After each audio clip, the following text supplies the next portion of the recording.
Olá, amigos! Hoje é um dia muito importante para todos nós que temos como música predileta o bom e velho rock and roll. Hoje é o Dia Mundial do Rock. Então, aproveitando essa data, nós resolvemos falar um pouco de rock and roll e trazer esse tema do rock numa abordagem política e filosófica, já que essa visão da filosofia política é realmente a principal temática do nosso canal. Eu, particularmente, sou uma pessoa que curte rock and roll desde os longínquos anos 80.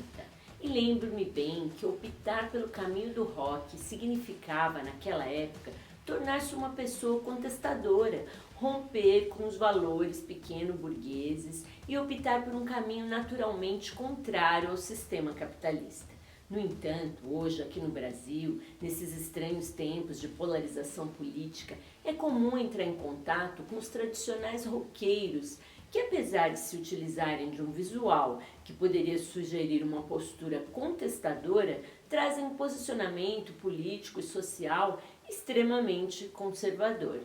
Dessa forma, a pergunta que fica é: o rock and roll tornou-se conservador? Então, antes de mais nada, se você é alguém que se interessa por política, por filosofia, se você acha interessante analisar os fatos do nosso cotidiano à luz do pensamento filosófico, então eu peço que você se inscreva no nosso canal, que curta nossos vídeos e que ative as notificações, pois assim você estará valorizando mais um canal de filosofia, de política e de cultura aqui no YouTube. Na minha época, roqueiro que se prezasse frequentava salão de rock, acampava e rejeitava os valores da sociedade burguesa. Para ser respeitado no meio do rock and roll, o roqueiro deveria se portar como tal. Um autêntico roqueiro não comeria, por exemplo, um lanche no McDonald's, lanchonete americana, que na época chegava ao Brasil, pois esse tipo de espaço era reservado aos boizinhos capitalistas. Mas hoje em dia, será que isso mudou? Vamos então à análise crítica dos fatos.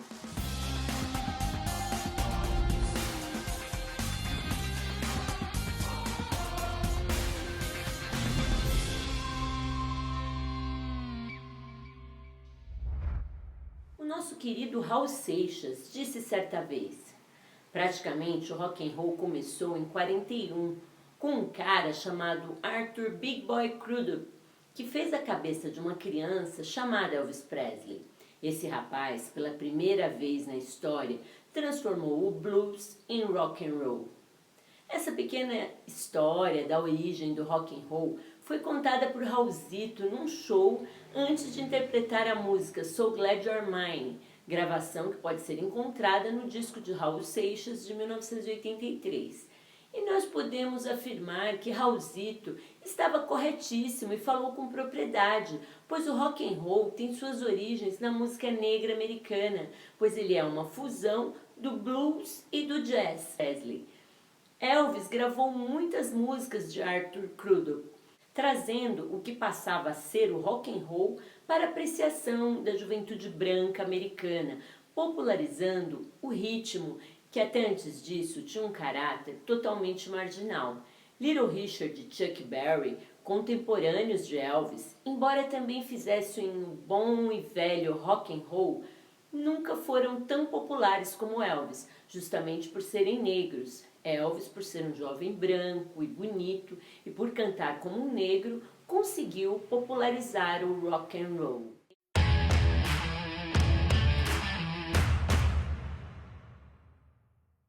É inegável que o rock and roll surge como uma música apta a contestar os valores da sociedade capitalista vigente. Na sua inegável gênese negra, podemos notar a existência do lamento de um povo que, novo ritmo musical, vem carregado de sensualidade e crítica social, contestando os valores da sociedade racista e puritana americana da época, ficando adstrito inicialmente aos espaços negros. O rock and roll não tocava nas rádios brancas e talvez nem chegasse até nós, não fosse Elvis Presley. Devemos ressaltar que, por cantar e dançar como um negro, inicialmente as apresentações de Elvis na TV se davam somente da cintura para cima. Com o tempo, o comportamento de Elvis foi padronizado e completamente incorporado à sociedade conservadora americana.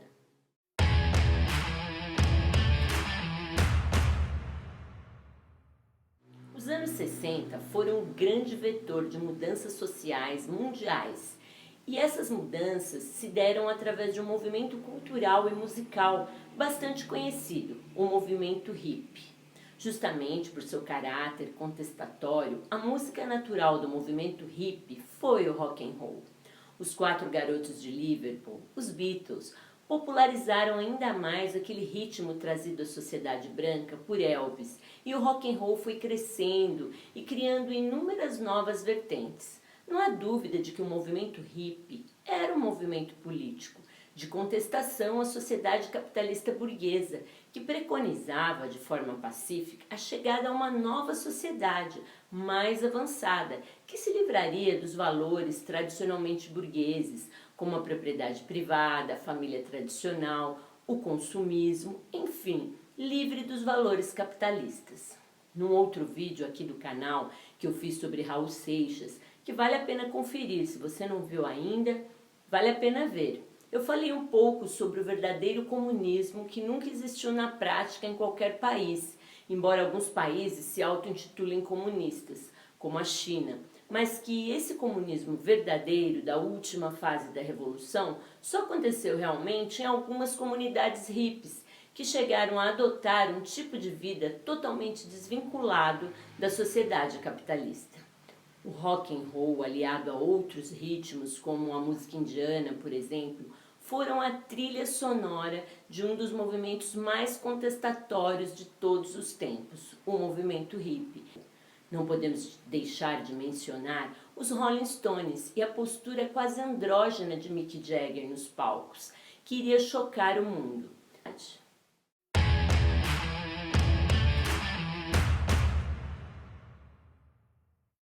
Apenas para ilustrar o caráter sempre contestador, ou seja, de jogar por terra os valores pré-estabelecidos da sociedade burguesa, podemos citar aqui a postura de grandes bandas de rock dos anos 70, como por exemplo a banda inglesa Led Zeppelin. Se examinarmos apenas um trecho da letra de seu principal sucesso, Stairway to Heaven, veremos uma crítica aos valores burgueses do consumismo. Há uma mulher que acredita que tudo que reluz é ouro, e ela vai comprar uma escada para o céu, e quando chegar lá, ela saberá que se as lojas estiverem todas fechadas, com uma só palavra ela conseguirá o que foi buscar. Ou seja, o céu do consumo aqui é duramente criticado pela banda, e nem é preciso refletir muito sobre a postura contestatória da banda Led Zeppelin nos palcos, os gritos e a sensualidade na voz de Robert Plant e na guitarra de Jimmy Page.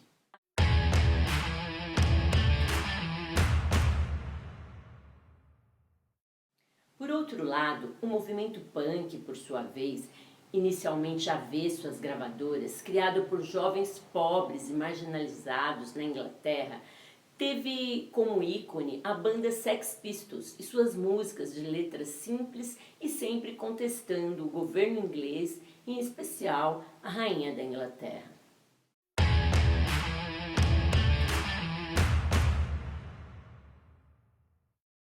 Merece um capítulo à parte na história de contestação do rock and roll a banda inglesa Pink Floyd. O nosso espaço aqui é pequeno para falarmos dessa grande banda surgida em 1965 e que teve como principal letrista Roger Waters. Mas podemos afirmar que Pink Floyd sempre deixou muito clara sua postura de crítica à sociedade capitalista e um olhar que vai muito além do posicionamento retrógrado e conservador. Com discos extremamente politizados, a ópera rock The Wall, de 1979, é o seu trabalho mais conhecido. Na obra, a música Another Break in the Wall, parte 2, por exemplo, uma das mais tocadas nas rádios do Brasil no início dos anos 80, se refere à disciplina rígida que os professores aplicavam aos alunos ingleses. Um trecho da letra de The Wall diz o seguinte: "Ei, professores, deixem essas crianças em paz. Tudo era apenas um tijolo no muro. Todos são somente tijolos na parede. Diante de todo o exposto, podemos afirmar que o rock and roll, como estilo musical e postura social, jamais poderá se tornar conservador, pois faz parte da sua própria gênese a contestação. O que acontece com o rock é o que acontece com todas as manifestações culturais dentro do capitalismo. Essas manifestações surgem naturalmente do povo, com todos os seus elementos contestatórios, mas quando chegam às massas, o capitalismo retira dessas manifestações os seus elementos de rebeldia, que são transformados em algo vendável e consumível, onde podemos citar como exemplo a transformação do punk rock na new wave. Mas apesar dessas mudanças e adaptações, o rock and roll manteve sua postura de contestação, sua postura progressista de crítica à sociedade burguesa e o anseio a uma sociedade evoluída. Então, como explicar o surgimento de tantos roqueiros conservadores e de direita? A explicação está no fato de que onde iremos encontrar conservadorismo não será no rock em si, mas sim na postura de pessoas que se auto-intitulam roqueiras, seja mais procurarem se formar sobre a história do rock, sobre as letras das músicas, sobre a trajetória daqueles que consideravam seus ídolos. O pensamento antifascista de Roger Waters no show, apresentando no telão os dizeres "ele não", numa clara alusão a Jair Bolsonaro, às vésperas das eleições presidenciais. No entanto, uma parte do público ficou chocada com a postura de Waters, o que demonstra claramente que estes pseudo-roqueiros jamais entenderam a música de Pink Floyd. Só quem não conhece absolutamente nada da obra de Pink Floyd ou de Roger Waters se surpreendeu. O posicionamento político e ideológico sempre esteve presente na obra de Waters. Seu avô foi morto na Primeira Guerra Mundial e seu pai também foi morto na Segunda Guerra. Roger Waters sempre se posicionou contra regimes totalitários e ele considera Jair Bolsonaro um neofascista. Nós falamos sobre esse assunto no vídeo Jair Bolsonaro é ou não fascista. Se você não viu, vale a pena conferir. Como já mencionamos aqui, em The Wall, Roger Waters se posiciona claramente contra uma educação autoritária e conservadora, o que nos leva hoje em dia a ver como contraditória a postura de pseudo-roqueiros que se dizem fãs de Pink Floyd e, ao demonstrarem nas redes sociais serem favoráveis à fala do atual ministro da Educação, o pastor e advogado Milton Ribeiro, que defende o uso de castigos físicos em crianças. Ele entende que crianças deveriam aprender pela dor. O que será que Roger Waters acharia disso, hein? Dessa forma, podemos concluir que o rock and roll não é e nem jamais se tornará conservador, pois a rebeldia faz parte da essência do bom e velho rock and roll. É isso. Eu espero que vocês tenham gostado do vídeo. Se gostaram, eu espero que vocês curtam e compartilhem com seus amigos. E a gente se vê por aqui. Viva o rock and roll!